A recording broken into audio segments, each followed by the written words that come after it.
E cada nome que o PT pensava caía em algum escândalo de corrupção ou fazia alguma burrada logo depois. Então você pensava, por exemplo, em nomes como Nelson Jobim, né, ele tinha acidente aéreo. Você pensava em nomes como Patros Ananias, aí todo mundo via que ninguém sabia quem era esse cara fora de Minas Gerais. E assim por diante.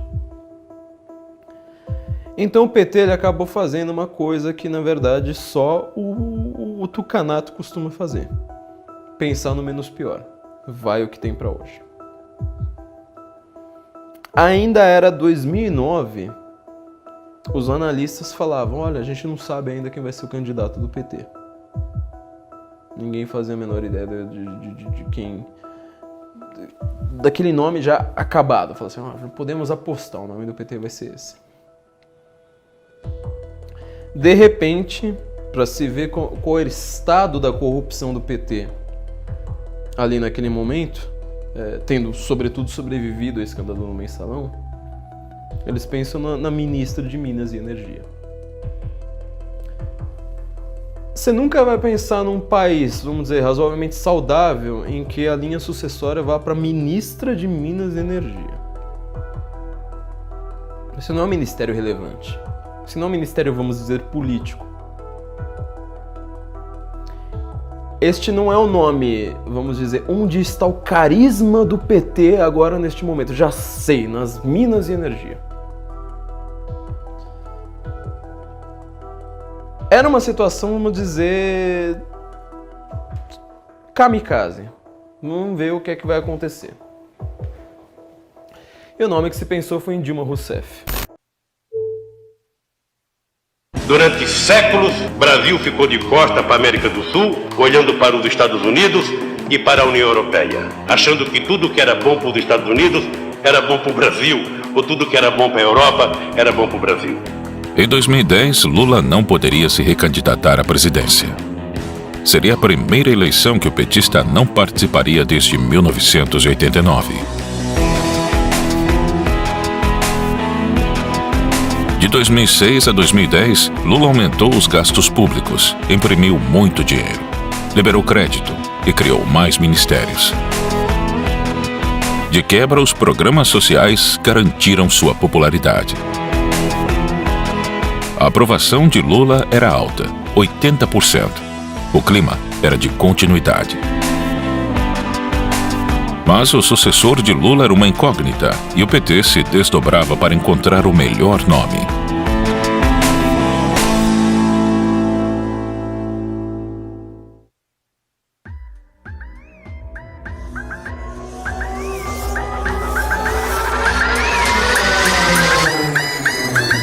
Prometo manter, defender e cumprir a Constituição. Promover o bem geral. E sustentar a impunidade e a independência do Brasil.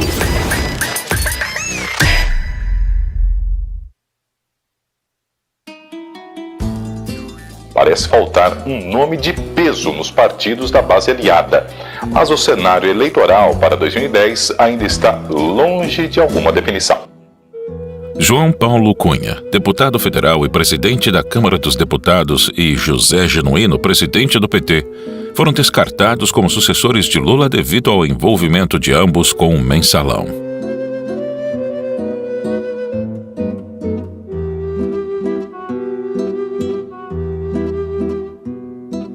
Antônio Palocci, outro nome forte, deixou de ser uma opção quando a CPI dos bingos descobriu sua ligação com o escândalo.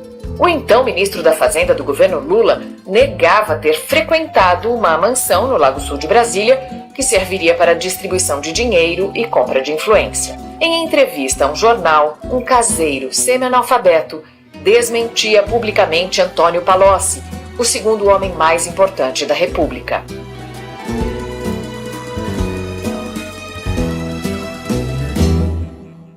José Dirceu era o principal cotado para a posição. Era o homem forte do PT.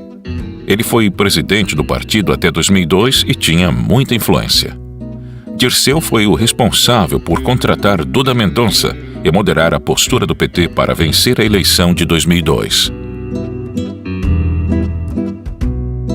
Como ministro-chefe da Casa Civil, Dirceu ficava como responsável pelo governo, enquanto Lula viajava pelo país. O poder estava centralizado nas suas mãos.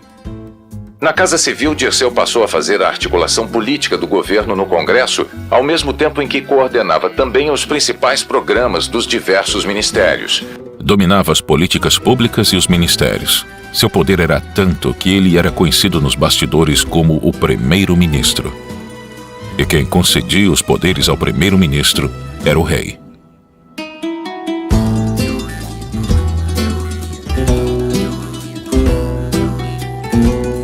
Só que José Dirceu havia sacrificado a sua chance de ser o próximo presidente do Brasil quando salvou a pele de Lula ao tomar para si toda a responsabilidade do mensalão.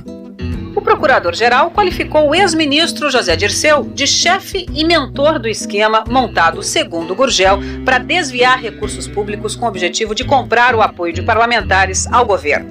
Ele acusou o ex-ministro de formação de quadrilha e corrupção ativa. O New York Times destacou a acusação contra José Dirceu. Aliado político de Lula, será julgado por corrupção. O sacrifício também lhe custou o Ministério da Casa Civil. Depois de 2 anos e meio de governo, o ministro José Dirceu deixou hoje a Casa Civil. 10 dias depois das primeiras denúncias do mensalão, a saída de Dirceu deu a partida para a reforma ministerial. E quem o substituiu naquele ministério foi a mesma que tomou seu lugar como candidato na eleição de 2010.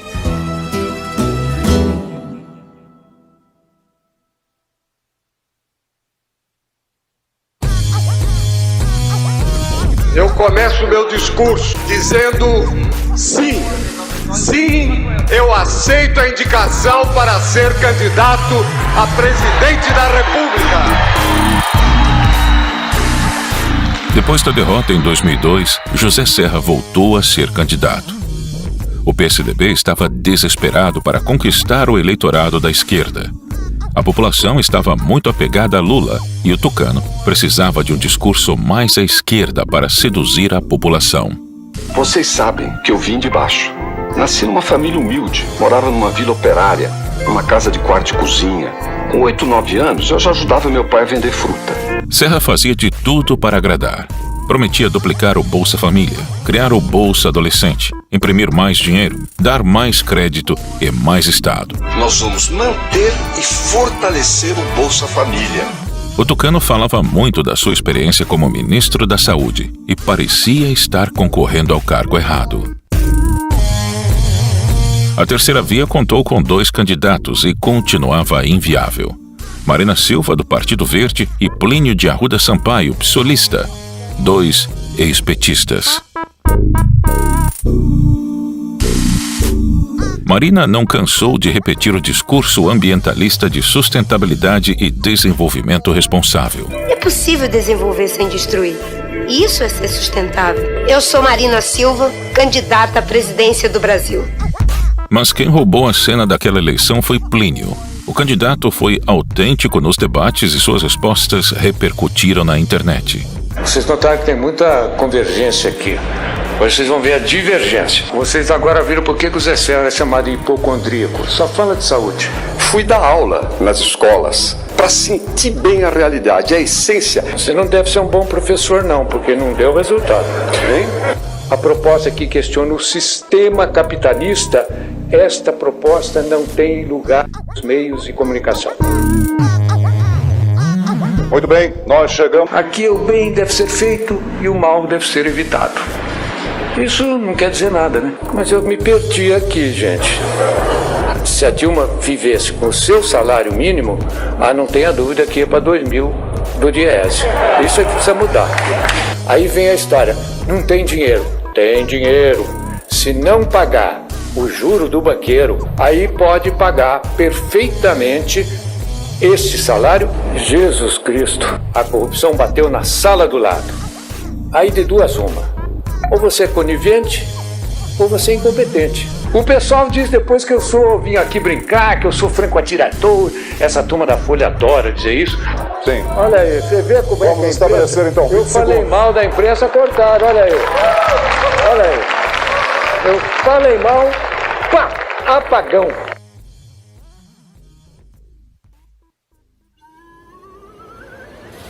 Terminou às 13h30 deste domingo a Convenção Nacional do PT, que oficializou o nome de Dilma Rousseff como candidata à presidência. O evento começou com 1h20 de atraso e o primeiro a discursar foi o presidente do partido. O segundo discurso foi o do deputado federal e presidente da Câmara, Michel Temer, candidato a vice na chapa petista. A sua alma vai gritar forte e doloroso: Dilma, presidente do Brasil. Depois, ao meio-dia em ponto, foi a vez do presidente Lula discursar. Ele discursou como geralmente faz, de improviso, e causou muitos aplausos na plateia. Desceremos a rampa do palácio por onde subimos, de cabeça erguida, com sentimento. Dilma Rousseff era dona de uma personalidade nula, perfeita para ser fantoche de Lula. Uma vitória dela e o governo ainda seria comandado por ele. Uma mulher que vai continuar no Brasil de Lula, mas que fará o Brasil de Lula com alma e coração de mulher. Lula e Dilma faziam visitas às obras do PAC. O projeto foi criado pelo governo em 2007, quando Dilma era ministra-chefe da Casa Civil. O programa de aceleração de crescimento tinha o objetivo de acabar com a pobreza. Suas obras estavam atrasadas e o PT aproveitou para maquiar uma campanha eleitoral. O presidente Lula passou o dia no Rio inaugurando obras do programa de aceleração do crescimento. Ele veio acompanhado da ministra-chefe da Casa Civil, Dilma Rousseff. Mas a manobra não deu certo e o TSE multou a dupla por campanha eleitoral antecipada. O tribunal julgou procedentes duas representações do Ministério Público Eleitoral, que acusavam Dilma, Lula e o PT de extrapolar a propaganda partidária da legenda em 2010 e fazer propaganda antecipada da candidatura de Dilma à presidência da República. Os marqueteiros do Partido dos Trabalhadores se esforçaram para compensar a falta de carisma e a capacidade da candidata. Por isso, a imagem de Lula era constante nas propagandas eleitorais.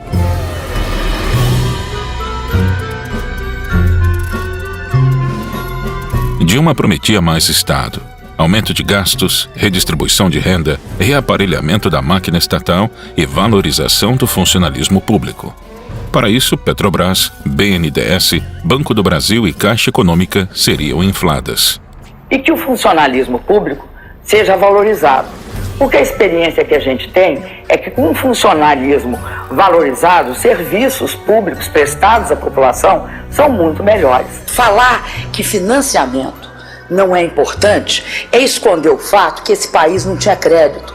Nós saímos de um padrão de crédito de 400 bilhões para 1 trilhão e 500 bilhões de reais. Transferimos 180 bilhões para o BNDES, um pouco menos do que isso, a título de garantir empréstimo e investimento de longo prazo e impedir que as empresas brasileiras tivessem um imenso choque de crédito. Eu creio que a gente deve sim ter política de assistência para os mais pobres, que é muito importante nós fortalecermos os concursos no setor público. E eu vou fortalecer o Bolsa Família. Eu acho que terceirização tem um papel limitado. Eu não creio que venha a ter um papel dominante. Isso é impossível. O povo estava encurralado. Serra, que deveria ser oposição, defendia as mesmas coisas que Dilma, só que de maneira mais cautelosa. No dia 3 de outubro, Dilma e Serra confirmaram a disputa no segundo turno. A eleição para presidente vai ser decidida no segundo turno. Dilma Rousseff, do PT, enfrenta José Serra, do PSDB. A candidata do PT, Dilma Rousseff, tem até o momento 46,9% dos votos válidos. José Serra, do PSDB, tem 32,61% dos votos. Marina Silva, do PV, tem até o momento 19,33% dos votos válidos. A tranquilidade do primeiro turno não se repetiu no segundo. Os dois personagens restantes em cena tinham o caminho livre para atacar um ao outro. As polêmicas começaram a pautar a eleição. A atividade de campanha do candidato do PSDB, José Serra, foi interrompida hoje no Rio depois que ele foi agredido num tumulto iniciado por militantes do PT. Um grupo de militantes petistas se aproxima e impede a passagem do candidato tucano. Serra se abriga numa loja. Em seguida, chega um grupo ainda maior de militantes petistas, com bandeiras e cartazes. Começa uma briga generalizada. Serra tenta retomar a caminhada, mas continua cercado pelos militantes do PT. O fotógrafo do jornal O Globo registrou o momento em que José Serra leva as mãos à cabeça, logo depois de ser atingido por uma bobina de fita crepe. No dia seguinte, Dilma tentou limpar a barra do próprio partido em seu programa eleitoral. A verdade sobre os fatos. O PT é contra qualquer tipo de violência, mas também contra qualquer tipo de manipulação. Ontem, no Rio de Janeiro, o candidato Serra aproveitou um conflito entre militantes para simular uma agressão que não aconteceu. Ele foi atingido por uma bolinha de papel e nada mais. Mas coloca a mão no lado esquerdo da cabeça. Esse teatro todo definitivamente não combina com um candidato à presidência. Mais uma vez, o programa da Dilma tentou deturpar os fatos e confundir o eleitor. Todo mundo viu Serra ser agredido por militantes do PT quarta-feira no Rio. Ontem, o programa da Dilma tentou falsear os fatos, atacando a vítima. Faltando uma semana para o segundo turno, qualquer erro do adversário contava. Serra consultou um perito em criminalística para explorar a agressão. Ricardo Molina, perito em criminalística, analisou as imagens do tumulto quadro a quadro. Não há a menor dúvida que são dois eventos distintos. Um é uma bolinha de papel que não causou dano nenhum. O outro é um rolo de fita que atingiu uma região altamente sensível e que deve ter machucado. No meio de tudo isso, mais polêmicas. Para amedrontar a população, Dilma acusava Serra de ser um defensor das privatizações e que, se ele fosse eleito, o destino do Brasil seria esse. Começa agora o programa Dilma, a presidente que não vai deixar privatizar a Petrobras nem o pré-sal. A acusação surtiu efeito em Serra. O tucano tinha medo de perder algo que nem tinha: o amor da esquerda. Tentando se livrar da imagem de ser um político de direita, Serra pediu direito de resposta no programa eleitoral do PT. A campanha da Dilma falou que o Serra privatizou a CSN e 31 empresas em São Paulo. Isso não é verdade. O Serra, quando foi governador, não privatizou nenhuma empresa. Repito, nenhuma.